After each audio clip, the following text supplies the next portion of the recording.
Blog Talk Radio. Welcome to Fearless Generations with Terry Sayer and Kelly Fox.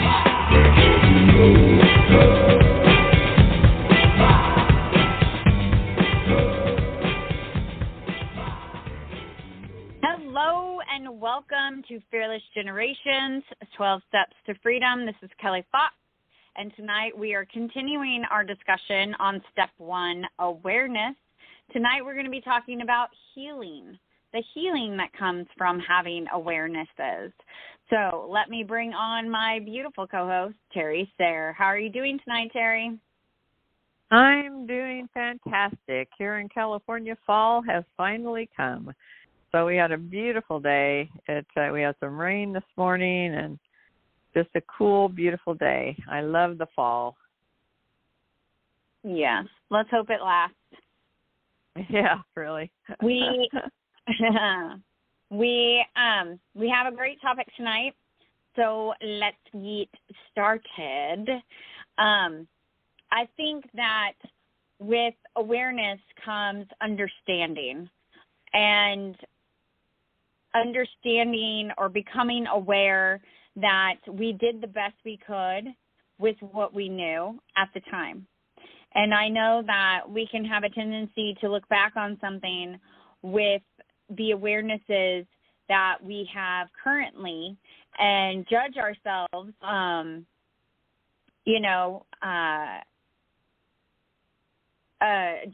our younger selves, right? But our younger self didn't know what we know now, right? So true. I think awareness is a chance to forgive ourselves, but to also forgive others, because you are aware now of how your fear affects you, and so you can be aware that happens to everyone, and other people who might be rude or might cut you off in traffic or whatnot, they're just being affected by their fear as well. And so we can heal a little there too. Absolutely. So, Terry, what's your thought process?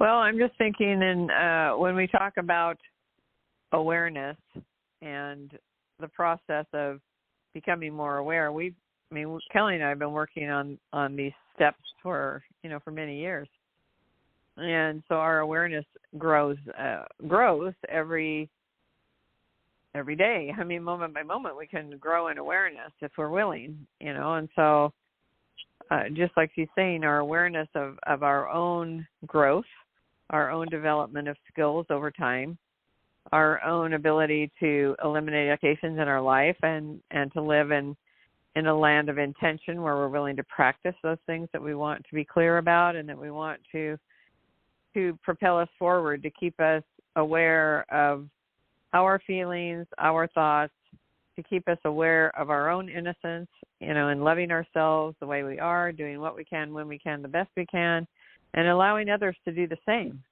And that awareness and that willingness to see your innocence as you reflect upon your behavior, your language, and you see what's behind those feelings, what was the reaction, why did you react instead of just act, and just see the other person's innocence or see your own innocence. And I think I've been able to forgive myself for so many things in my past and just realize I did the best I could. And in that process, I've been able to see in others as well that they did the best they could, and to see their innocence and know that there was no time that person woke up and said, "Oh, I'm going to make Terry's life miserable today. I'm going to, make her feel worthless, and I'm going to, tell her she can't do that," or nobody did that. People just did the best they could based upon their own experiences. When we look at our parents or teachers or people that influenced our lives when we were young, they were just doing the best they could based upon what their parents did and how their parents, engaged in parenting and the friends they had and the circumstances they found themselves in. And I think once we were willing to see that about others and really lead with forgiveness for ourselves and others, then we can be aware of the effects of the way we react. When something happens, do we react or do we act in accordance with our intention? And we ask ourselves, what's that noise? Oh, I don't know. I don't need. It's very distracting. So anyway, I forgot what I was saying. So that was what I was thinking. Yeah, that's what I was thinking. So if you just ask yourself, why am I feeling this way, and what's underneath it, and am I judging myself and beating myself up, or am I judging and beating up someone else? Am I willing to see my innocence or the innocence of others and do what I can when I can, the best I can, and know that they're doing the same? And I think that really changes our capacity to love and to be inclusive and, accepting of ourselves and others when we can do that. Yeah, I agree. Yeah, I think, you started to get into, or it felt like you were going to get into our tool this month, and our tool this month is the 4 A's, and it is a fearless living tool. And the first A is acknowledge. And so to be able to acknowledge your feelings, you have to be aware of what your feelings are, what you're feeling, and then acknowledge, okay, I'm feeling this. And then the second A is allow. Allow yourself to feel it. You don't need to attach a story or a judgment on it. Just allow it to process. Allow it to go through you.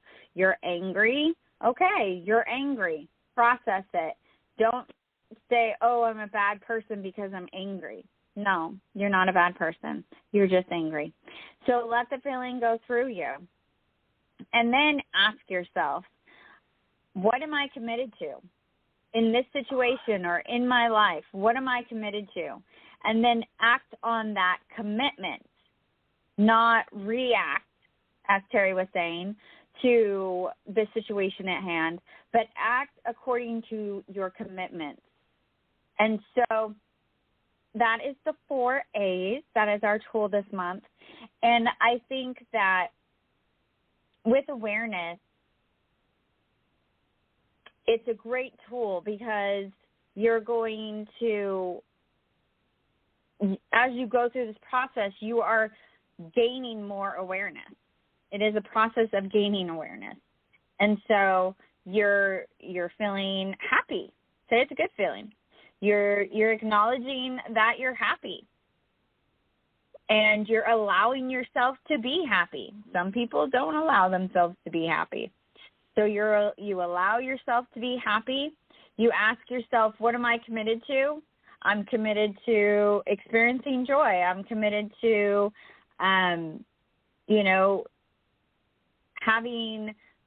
loving, kind relationships with others, whatever your commitment to is, and then continue to act on that commitment. Continue to be loving and kind in your relationships. Continue to seek out joy.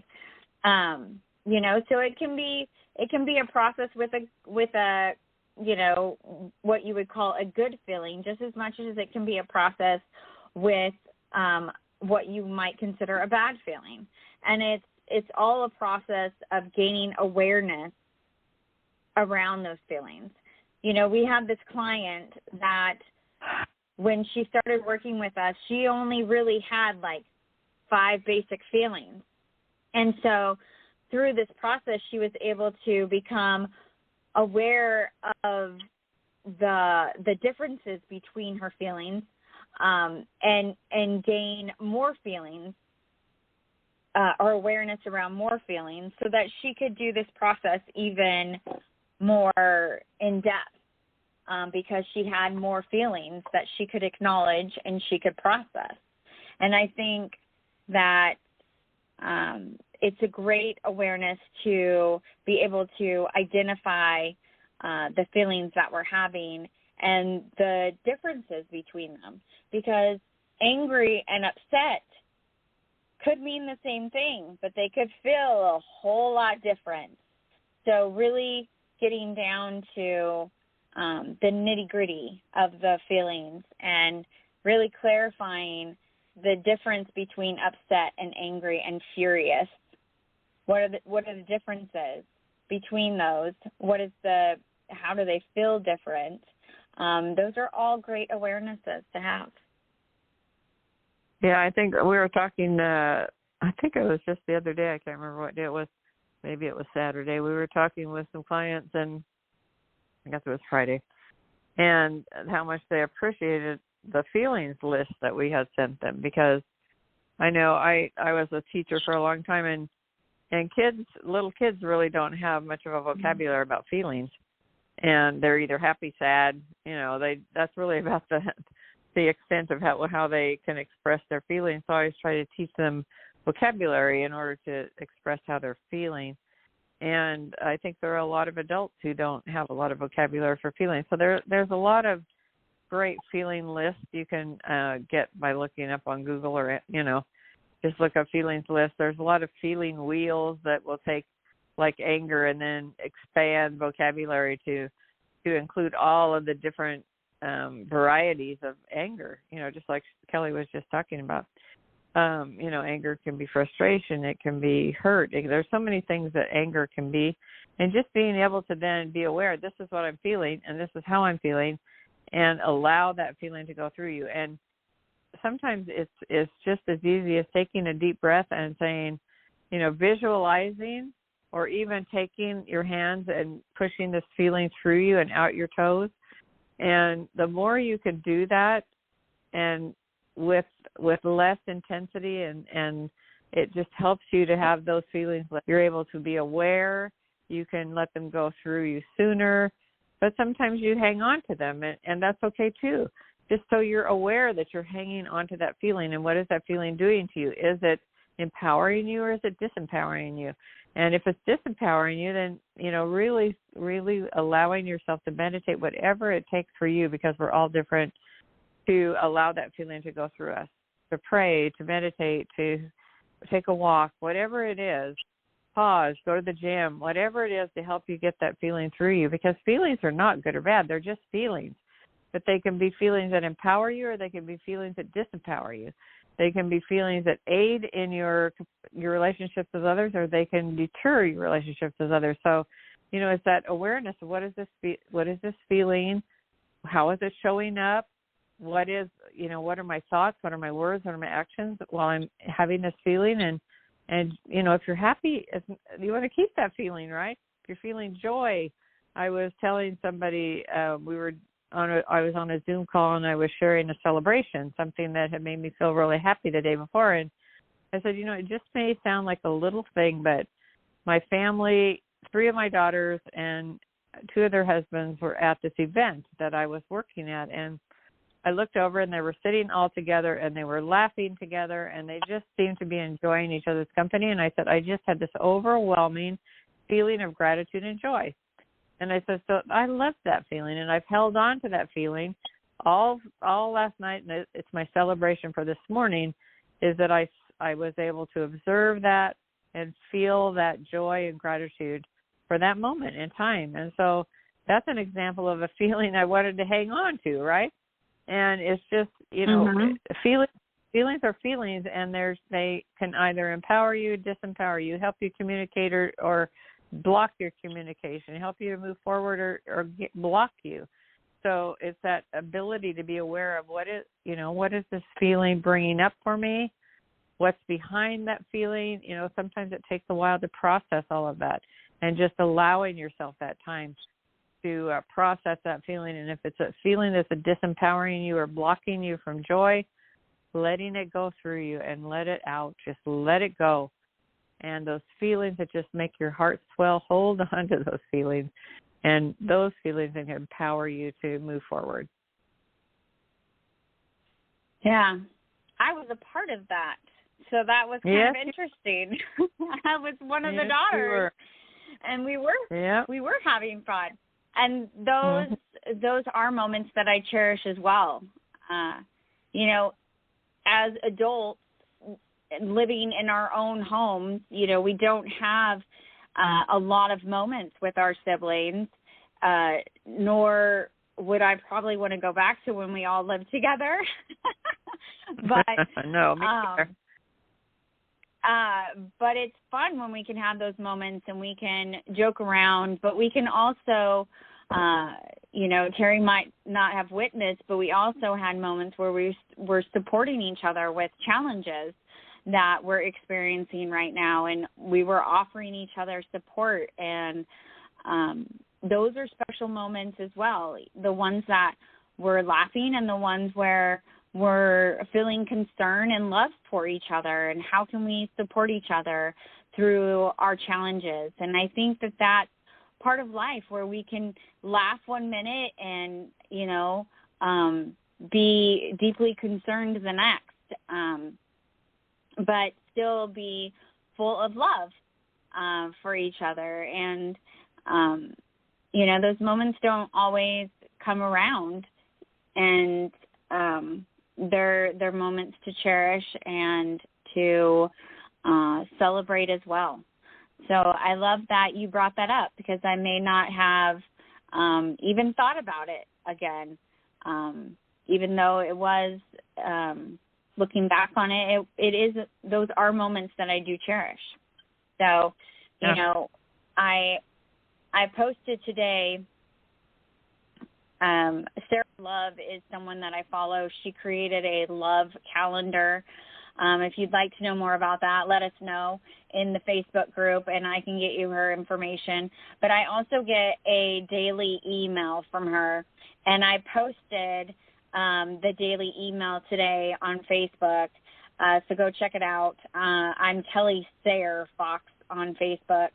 But it talked about seeing miracles all around us and seeing ourselves and our life as a miracle.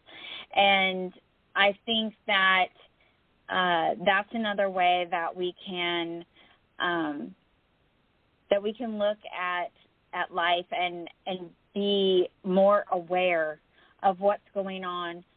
Terry talked about gratitude, but also seeing those miracles, seeing, you know, you can see it in, I was saying that I see it in, you know, my child's smile. I see it, you know, in, you know, the beautiful sky, or, you know, and I used all my senses. You know, you taste it, you hear it, you see it, you, now I can't even, you touch it, right? So all of these different ways that we can experience a miracle. And if we can become more and more aware of all of these miracles, I think that it would be healing as well, to see all of the beauty in the world, all of the miracles happening all of the time. And it helps us, it helps me at least, to release some of that hurt, some of that past disappointment, some of that, you know, pain that I tend to carry around with us. And so it helps me to focus more on the gratitude, or on the miracles, or on the beauty of our world, instead of, you know, the other. Yeah, I think every moment that we are aware, whether we're you know in the midst of a challenge or there's chaos around us, we still have the choice of how we react. And I was talking to somebody today that had some real difficulties with a family member, and I said, well, what do you do when that person says those kinds of things to you? She says, well, I tell them how I feel about it, and I tell them to stop. And I'm thinking, what does that person, you know, what could that person want from you is for you to react. And what if you didn't react? What if you just smiled, or you walked away, or you said thank you for your thoughts? Or what if you didn't give him the same kind of reaction that he's portraying to you, because this has been a long time process. It's always been the same. Like, what if you try something different? What if you don't react with the same kind of behavior that this person is exhibiting? What if you act out of awareness and seeing that person's innocence, and maybe think, maybe this person's really insecure, and so they want this confrontational kind of contention is the way they feel powerful. What if you just don't react?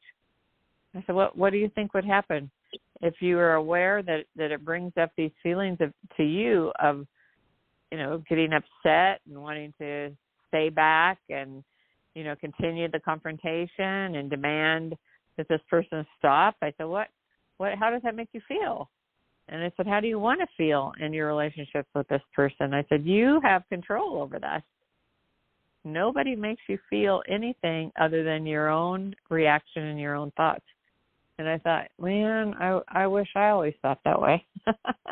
That's pretty good, Terry. If you could just always, and I think that's what we're talking about, is if we're motivated by awareness to be loving, and that's what our intention is, that's the way we want to show up, then when we're confronted with contention or, these feelings of inadequacy or not being good enough or being attacked, she feels like she's being attacked and her not respected. And I think when I respect myself, other people can't disrespect me, because I respect myself and I love myself. And if they say something to me that could be disrespectful, I just don't accept that. And some people say to me, well, Terry, why don't you say something back to that person? Or why? I said, because it's not worth it. I know what my values are, and it's not worth it to me to call that person out to themselves or in front of other people. I just ignore it, and I don't go there. I don't react with that in that situation. This is when I'm in the public with certain people that like to be contentious. I just don't play the game. I respect myself. I know what I believe. I know that what I do is good work, and that's how I go forth. And it really makes the other person stop. It makes them stop, because their goal is to get attention, to have control, to, that appears they want is contention. I'm not going to play that game. I'm not going to be contentious. I'm going to see their innocence. I know they're doing the best they can, and I'm going to continue doing what I can when I can, the best I can, with my intention of being, and how I want to show up in space is that I listen, I observe, and kindness is that's my mantra. That's the way I want to show up and take up space in a loving way. Yeah, absolutely. Well, we are almost out of time, Miss Terry. And I know that we want to share with our listeners about what's going on with us and what we've got going on. And so we want to remind you that we have our complimentary workshop on the first Saturday of the month from 10 to 11:30. And so you are all welcome to come to that. It's called What is Fear? And it tells you what you don't know about fear. So the basics of fear and how we can recognize it in our lives, and how we can start the process of mastering it. And then we also have our program, which is open for enrollment, called Stepping Towards Freedom, where we take the 12 steps that we do right here on the podcast, but we go a lot deeper. And what do they receive in that program, Terry? Pardon me? What what? is included in our program? Massive value. Massive value. That's right. But if you want to know more about the program, please contact us. We are happy to sit down and go through all of the details. There is a lot of things that come along with our program, and we want to make sure that you understand all of the massive value, as Terry said, that comes along with it. But we thank you for being here. We want to remind you that the 12 Steps to Freedom were created by Rhonda Britton, the CEO and founder of the Fearless Living Institute. And you can find out more about Fearless Living at fearlessliving.org. And, of course, everything Terry and I is at fearlessgenerations.org. That includes the 9 past years of the podcast, as well as our workshops and the Stepping Towards Freedom program. So you can find that all there on the website, fearlessgenerations.org. You could also sign up for our monthly newsletter because I know that you want it. You can also sign up for Terry Talk emails so you can get an email straight to your inbox every weekday of the next Terry Talk. And if you're unsure of what a Terry Talk is, you definitely need to go check it out. It is a 1-minute video of our Miss Terry sharing her wisdom around the step of the month. So you'll definitely want to go and get on, sign up for that so that you can get that to your inbox every weekday morning. And we just always have more and more that we want to give you. So make sure that you're in the Facebook group, getting all of the goodies there that we post every day. And the Facebook group is Get Fearless at Any Age with Fearless Generations. I know it's long, but that is what it is called. And you can get there by just searching Fearless Generations. It's going to come up in your Facebook, as well as we are on Instagram as Fearless Generations, LinkedIn as Fearless Generations, and you can also find us on YouTube and Pinterest. We are all over the place. We want to make ourselves available wherever you are as well. And you can find the podcast here on Blog Talk Radio, but also on iTunes, Spotify, Amazon Music, and pretty much anywhere you listen to podcasts.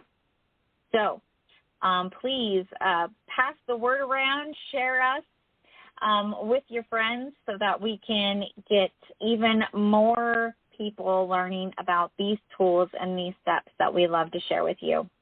So we thank you for being here with us each week. And until next time, be fearless. Good night. Be fearless.